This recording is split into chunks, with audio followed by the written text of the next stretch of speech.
Mukolo guno bannaPEWOSA bakubiriziddwa okwongera okwagala ekibiina kyabwe era wano Ssenkulu wa Kyabassa omukungu Michael Kaweya Mwebe abakalatidde okunyweza obukulembeze mu kibiina kino.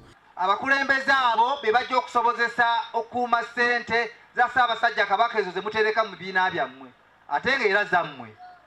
Abakulembeze be bajja okusobola okwongera okubakunga mugende mu maaso n'okwongerako obugazi bw'ebibiina n'obungi bw'ebibiina. Akulira enteekateeka z'okulaakulanya abantu ba Ssaabasajja omukungu Kaddu Kiberu agambye nti omuntu okulaakulana alina kukyeteekamu nga ye bw'atyo n'abasaba okwongera okwewagira. Ekintu ekitali kya PEWOSA temukitunulako, mutunule ku ki?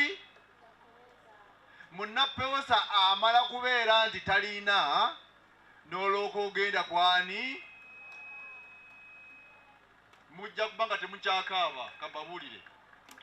Akulira pulojekiti za Kyabassa Florence Luwedde akubiriza bannaPEWOSA okuuma obulungi ensimbi zaabwe basobole okuziganyulwamu.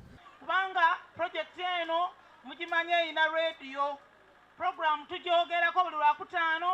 Abeegundi bamazeeko omwaka, bano batandise omwaka omujja, bano bali bwe bati nga n'omubbi awulira. N'olwekyo tubasaba buli ze mba mukuŋŋaanyizaawo muzitwale mu ssako be mba mwagala okwewola nga muzisabayo mu nnaku 2-3 nga bazibawa.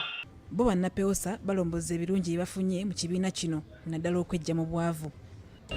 Nasangibwa nga nnina omulimu gwange naye nga obwongo bukyali wansiko, naye bwe nayingira mu nteekateeka y'ebibiina ebyo nafuna amagezi, nafuna okumanya abasevinga ssente n'enkozesa yaazo. Kabaka yateerawo platform business model gye yatuwa eno nnungi tusobole okwekulaakulanya.